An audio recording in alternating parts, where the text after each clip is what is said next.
All right, we are back, and we have a very exciting special guest, Tedy Bruschi, who is our former New England Patriot, 3-time Super Bowl champion, near and dear to everyone's hearts here in New England. Nice to be here. All right, glad to have you. Thank you. Good to be here.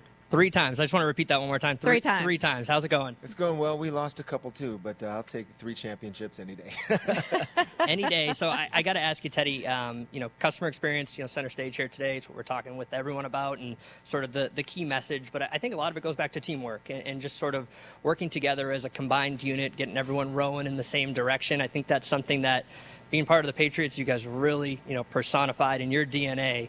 Talk a little bit about teamwork and how it sort of also connects to the customer experience. Yeah, it's difficult sometimes too because everyone has their individual goals that they want to achieve, and they feel like, numbers and statistics is something that's very important to me. But to put all that aside and look at the greater goal of the team to winning a football game, in our locker room, it was always conducive to winning championships, winning football games. Me realizing I can't do my job without maybe a Willie McGinnis or a Mike Vrabel or Rodney Harrison behind me on the defensive side of the ball. So when everyone gets to understand that you can't do what you can do without your teammates, without your coworkers, whatever it may be, that's when everyone starts getting on the same page.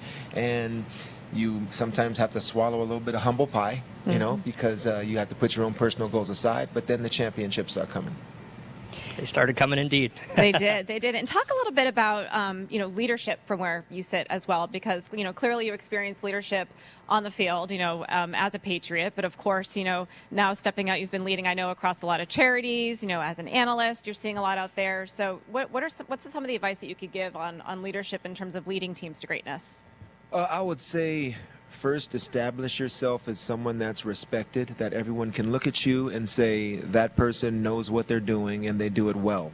Because once you have that respect, I think you need it first before you can get in somebody's personal space and sort of challenge them to be a better coworker or a teammate or whatever it may be. So worrying about yourself first. And so once you're able to do your job and do it well and you're comfortable with that every single day, then it's time to end up helping other people do theirs. And if you have to be a leader that way and have some selective confrontation, I think it's a lot different in a football locker room, the confrontations you'll have in a regular workplace, but still on the same scale, it's about people communicating and one person leading and telling the other, this is what I see, this is what I think you need to be doing, and trust me, I've done this before, so this can help you.